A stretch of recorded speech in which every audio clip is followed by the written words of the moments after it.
예, 전해드린 대로 이재명 대표가 오늘 성남FC 후원금 의혹과 관련해서 검찰에 출석합니다. 네, 지지자들도 총 결집할 예정인데 관련 내용 백성문 변호사, 장현주 변호사와 함께 자세히 나눠보도록 하겠습니다. 안녕하세요. 네, 안녕하세요. 네, 먼저 이재명 대표의 목소리 듣고 이야기 이어가겠습니다. 검찰의 행태가 도저히 납득하기 어렵지만 당당하게 임하도록 하겠습니다. 그러면 11월 12일 맞으신 거예요? 네, 제가 출석하기로 했으니까요. 그렇게 하시면 되겠습니다.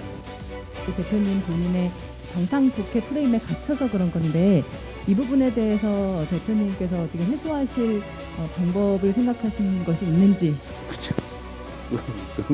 아니 제가 소환 조사를 받겠다고 하는데 뭘 방탄하죠? 예, 이 잠시 후면 이재명 대표가 검찰청사의 모습을 드러낼 예정입니다.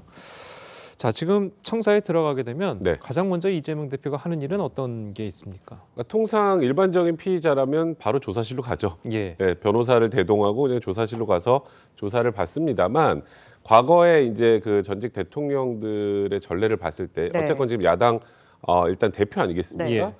일단 성남지청장하고 티타임 정도를 갖고 오늘 어떻게 조사가 진행될지 조사 과정이나 이런 부분들에 대한 설명을 좀 하고 어느 정도 대화를 나눈 다음에 조사를 시작할 가능성이 많을 것 같고요. 예. 오늘 일단 이재명 대표가 조사에 당당하게 임하겠다 해서 출석은 한다고 했지만 들어가서 묵비권을 행사할지 아니면 진술을 할지 이 부분은 아직 명확하게 나오진 않은 상황입니다. 예. 네, 이재명 대표 10시 30분에 이제 검찰에 출두할 것으로 예정이 돼 있는데 이재명 대표가 과연 몇 시에 귀가할 건지도 관심이 쏠리고 있습니다. 조사가 길어질까요? 어떻게 예상하시나요? 조사가 길어질 것이다라는 게 대부분의 법조계의 예측입니다. 왜냐하면 후원 기업수도 일단 6군데나 되고요. 그다음에 예. 기간이라든지 후원금 액수도 굉장히 크기 때문에 검찰로서는 이재명 대표에게 확인할 것, 네. 그리고 질문할 것이 굉장히 많을 것으로 보입니다.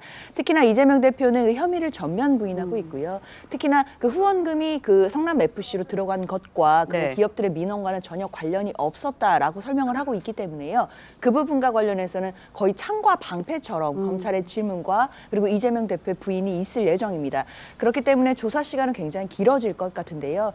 우리가 일단 형사소송법상 그리고 각종 그 내규상 검찰의 심야 조사가 원칙적으로 폐지됐기 때문에 9시 이후에는 심야 조사가 원칙적으로 폐지가 됐습니다. 네. 그러나 9시 이후라고 할지라도 이 대표 측에서 서면으로 요청을 한다든지 또는 조사는 9시에 끝났지만 그 후에 조서를 열람을 예. 하는 과정들이 있습니다. 그러니까 조서를 작성을 해서 검사가 조서를 뽑아주면 그 조서를 이재명 대표 측과 그 변호인이 읽으면서 혹시 말한 대로 진술하지 않은 부분이 있는지를 확인하는 절차들이 있거든요. 그런데 그 절차가 굉장히 또 오래 걸립니다.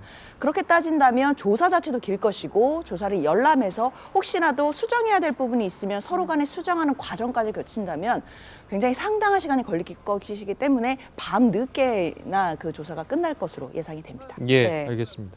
자, 조금 전에 아까 변호사님이 다른 피의자들이랑 좀 다를 것이다 이렇게 예측을 좀 네. 하셨잖아요.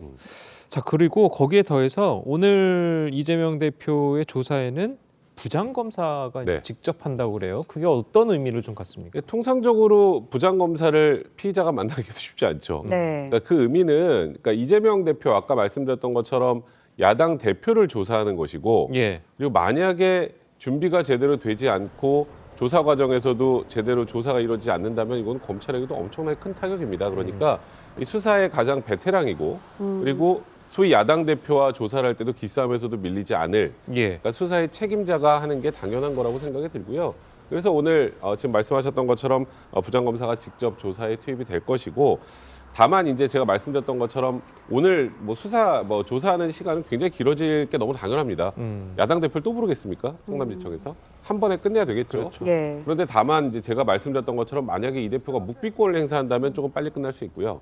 하나하나 소명을 하고 진술을 한다면 아까 말씀하셨던 것처럼 원칙적으로 9시까지 해야 되지만 이쪽에 요구를 해서 오늘 최대한 한 번에 다 끝낼 수 있도록 할 가능성이 많기 때문에 그렇다면 오늘 시간은 굉장히 길어질 가능성이 많습니다. 네, 예. 부장검사가 투입될 예정인데 그렇다면 이재명 대표를 상대로 아무래도 제3자 뇌물죄 거기에 대해서 집중적으로 수사를 할 것 같습니다. 조사를 하고 그 대가성 여부를 집중적으로 물을 것 같아요. 그렇습니다. 가장 핵심이 되는 것이 결국 부정한 청탁이 있었느냐, 그리고 부정한 청탁과 성남 FC 후원금 사이에 대가성이 있었느냐, 이 부분입니다. 대가성을 만약에 검찰에서 입증하지 못한다고 한다면 제3자 뇌물죄 자체가 성립할 수 없기 때문일 텐데요.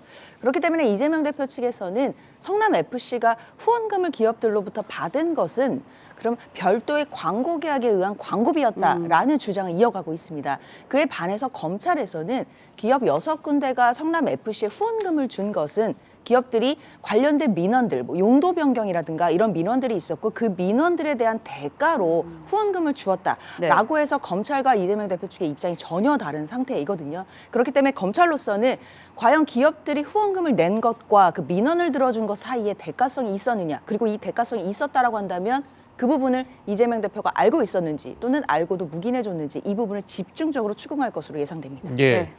자, 그래도 뭐 검찰은 상당히 자신감을 좀 보이는 것 같아요. 뭐 얘기 들어보면 뭐 최순실 사태 때보다 더 증거가 많다. 네. 뭐 이런 이야기도 있고요. 일단 지난 9월에 두산건설 대표하고 성남시 전략추진팀장 기소하면서 이재명 대표도 공모관계 있다라는 걸 이미 적시하지 않았습니까? 작년 예. 9월에 적시를 한 겁니다. 그리고 지금 벌써 한 4개월 정도가 지났고요. 그리고 조금 전에 이제 얘기를 하셨지만 엄밀하게 말하면 이거는 후원금은 아닙니다. 후원금이 될 수는 없어요. 영리법인이기 때문에 성남FC가 광고비일 텐데 일단 우리나라 프로축구 구단의 광고비로 50억, 39억, 33억 이 정도의 거액의 광고비가 된 적이 있었는지 사실 그건 일단 의문이 좀 듭니다. 첫 번째. 예. 그러니까 광고비라고 하기엔 너무 지나치게 과다하다는 측면이 하나 있고 그리고 지금 일단 조사 과정에서 어떤 얘기가 나올지 모르겠습니다만 이재명 대표가 개입했다라는 부분들을 여러 차례 여러 진술들이나 그런 것들을 통해서 확인했다라는 것이 이제 검찰의 입장이기 때문에 지금 말씀하셨던 것처럼 국정농단 사태보다 더 확실한 증거를 가지고 있다라고 지금 검찰이 얘기하는 것이고요. 그리고 사실 우리가 모두 다 예측을 했던 건 아마 대장동 사건과 관련해서 이재명 대표를 첫 소환할 것이다라고 예측을 했었는데 생각지도 못하게 사실 성남FC 관련해서 성남지청에서 가장 먼저 소환한 건 아니겠습니까? 예. 사실 이거는 웬만한 자신감이 아니면 쉽지 않습니다. 야당 대표를 소환을 해서 기소를 못한다거나 만약에 증거가 부족해서 오히려 뭐 마치 이제 지금 야당에서 얘기하는 것처럼 뭐 야당 탄압 같은 이미지로 비춰지게 된다면 그건 이 수사뿐만 아니라 대장동 수사에까지 악영향을 미칠 수가 있어요. 그래서 지금 성남지청에서 이제 이재명 대표에게 소환을 통보를 했다는 것에 관해서 제가 저번에 의미를 말씀드릴 때 엄청난 자신감이다라고 말씀드렸거든요. 그러니까 물론 이 부분과 관련해서 법원에서 어떻게 판단할지는 별개지만 검찰 내에서는 제3자 뇌물죄를 구성할 만한 모든 자료들을 확보했다라고 보셔도 무방할 것 같습니다. 예. 네, 구속영장 청구 가능성에 대해서도 이야기가 나오고 있습니다. 검찰 조사 이후의 과정에 대해서도 어떻게 진행이 될지 나오고 있는데 가능성 있다고 보십니까? 일단 구속영장을 청구할 가능성도 분명히 열려 있다고 판단이 됩니다. 다만 검찰로서는 구속영장을 청구하는 것이야 뭐 검찰에서 할 수 있는 일이겠지만 그럼 구속영장을 청구할 만한 구속 사유가 있느냐는 또 별도의 문제입니다. 법원에서는 영장을 발부하기 위해서는 결국 범죄의 중대성도 소명이 돼야 되지만 구속 사유가 있어야 되거든요. 그 구속 사유라는 것 자체는 도주의 우려가 있거나 뭐 주거가 부정한다든지 또는 증거인멸 우려가 있어야 됩니다. 그러나 이 사건 같은 경우에는 이미 성남시장 시절 일이기 때문에 2014년부터 2018년도에 일이 끝난 일입니다. 그렇다고 한다면 과거의 일이기 때문에 증거인멸 우려가 과연 지금 있는지가 좀 네. 의문인 것이고 그리고 관련자로 좀 지목되고 있는 정진상 실장 같은 경우에도 현재 구속돼 있기 때문에 사실 이재명 대표가 정진상 실장과 뭐 말을 맞춰서 증거를 인멸할 가능성도 크게 많아 보이지는 않습니다. 그리고 제1야당의 당수이기 때문에 사실상 도주 우려가 있다고 보긴 어려울 것 같고 그러면 구속의 필요성이나 구속 사유가 부족하다라고 판단을 한다면 검찰 입장에서는 무리하게 구속영장을 청구했다가 만약에라도 법원에서 기각된다면 그 후폭풍을 사실 굉장히 많이 부담스러워할 그렇겠죠. 것으로 판단이 됩니다. 그렇다고 하더라도 검찰로서는 뇌물의 액수가 160억에 달하기 때문에 범죄 혐의가 중대하다는 것을 고려해서 구속영장을 청구할 가능성도 분명히 상존해 있는데요. 영장을 청구한다고 할지라도 지금 국회 본회의 일정과 맞물려서 과연 이 청구가 정치적으로 또 어떻게 받아들여질지 여러 가지 파급력이 굉장할 것으로 예상이 됩니다. 예. 사실 혐의가 입증이 됐다면 영장을 청구하지 않는 게 더 이상하죠. 말씀하셨던 것처럼 구속 사유의 증거인멸이라 도주의라도 판단하지만 예. 통상 혐의가 아주 중대하면 대부분이 거의 인정이 같이 됩니다. 그래서 예를 들어서 제가 이거랑 비교하는 거 아니지만 뭐 중대 강력 사건 같은 경우에 여기는 증거인멸이나 도주 우려가 없으니까 풀어줍니까? 그렇지는 않잖아요. 그래서 혐의가 입증이 됐다라고 전제를 한다면 검찰 입장에서는 영장을 청구하는 게 너무 당연한데 이제 문제는 지금 수사가 굉장히 여러 군데서 또 진행이 되고 있죠. 예. 그러니까 다른 수사의 진행 과정을 보고 청구를 할 것인지 아니면 지금 일단 이 사안이 중대하니까 그냥 일단 청구를 할 것인지 이거에 대한 고민이 있을 텐데 말씀하셨던 것처럼 이게 청구를 했다가 물론 국회 문턱을 넘어야 되겠습니다만 국회 문턱을 넘었다고 가정했을 때 영장이 기각된다라는 건 검찰 입장에서 상상하기도 싫은 그런 상황 아니겠습니까? 그래서 일단은 오늘 조사를 마치고 나서 제 개인적인 생각으로 원칙적으로 청구가 맞는데 이제 수사팀 내부에서 또 다른 수사팀과의 그런 여러 가지 과정을 좀 고려해서 결정을 하지 않을까 이렇게 판단해야 될 것 같습니다. 구속 여부와 상관없이 기소는 뭐 바로 결정이 나는 겁니까? 사실 오늘 이재명 대표를 이렇게 힘들게 불렀는데 기소도 안 한다면 그거는 뭐 검찰 입장에서 말이 안 되는 상황일 거고요. 예. 물론 뭐 오늘 이재명 대표와 조사를 하는 과정에서 이재명 대표가 결백하다는 걸 검찰이 판단하고 인정을 한다면 불기소할 가능성도 없진 않겠습니다만 기소를 전제로 좀 진행이 되는 거라고 보셔야 될 것 같습니다. 알겠습니다. 네, 이번에는 김만배 씨 이야기도 좀 해보도록 하겠습니다. 김 씨가 언론사 두 곳을 인수하려고 한 정황과 함께 언론사 출신들을 화천대유 고문으로 영입한 것으로 파악이 됐습니다. 언론사를 좀 매수하려고 했던 거 아닌가라는 생각이 많이 들어요.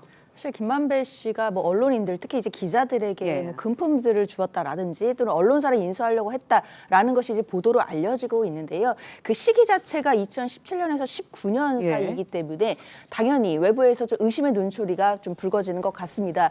특히 이제 2017년부터 19년도라고 한다면 대장동에 어떻게 보면 수익들이 대부분 실현이 돼서 본인들이 수익들을 받게 되는 시기이기도 하고 그다음에 대장동 관련된 이슈들이 좀 불거지게 된 것은 21년도 9월이기는 하지만 그래도 그 전이라도 언론사를 인수해서 본인에게 좀 유리한 기사들이라든지 여론의 흐름을 만들려고 대비했던 것은 아닌지라고 하는 의혹의 눈초리는 거두기는 어려운 상황입니다. 예.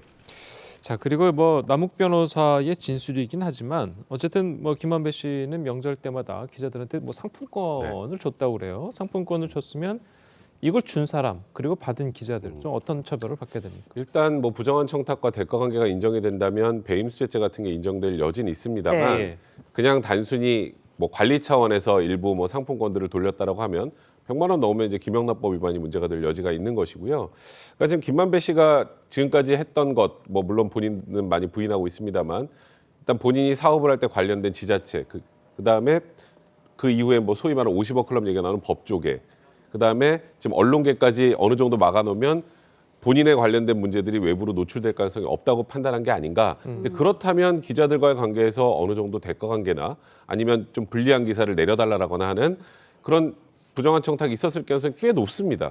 그건 제가 좀 단언하기 어렵습니다만 지금까지의 김만배 씨 행태를 봤을 때 그래서 그 부분에 대해서는 수사팀도 좀 철저하게 좀 조사를 해서 확인할 필요가 있는 것 같습니다. 예. 네, 김만배 씨와 기자들 사이에 있었던 금전거래 어떤 성격인지 여기에도 굉장히 관심이 쏠리고 있어요. 그렇습니다. 지금 변호사님 말씀 주신 것처럼 사실 대가성이나 어떤 그 직무 관련성이 없더라도 그 액수가 100만 원을 초과하거나 회계연도에서 300만 원 초과하면 김영란법 위반이 되기 때문에요. 이 자체로도 문제 삼을 수 있습니다. 예. 다만 더 그 형량이 높고 그 죄질이 더 나쁘다고 할 수 있는 뇌물죄가 되기 위해서는 사실 뭐 청탁이라든지 뭐 대가성 이런 부분도 인정이 돼야 되고요. 특히 알선수재나 이런 부분들이 인정되기 위해서는 어떤 것을 알선했는지 어떤 대가성이 있었는지 이 부분을 검찰이 입증을 해야 됩니다. 그러나 이제 언론인을 상대로 했기 때문에 그렇다라고 한다면 기자들이나 언론사를 상대로 해서 어떤 본인에게 유리한 기사를 얻어냈다라든지 아니면 여론의 흐름이나 이런 향배들을 바꿔주는 모양새라든지 뭐 그런 식으로 해서 김만배 씨에게 유리한 어떤 청탁들을 들어준 것이 혹시는 있는지 그 기간을 따져보고 선후 관계를 보면서 검찰이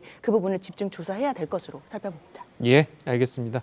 자, 오늘 두 분 변호사님 말씀은 여기까지 듣겠습니다. 잘 들었습니다. 고맙습니다. 고맙습니다.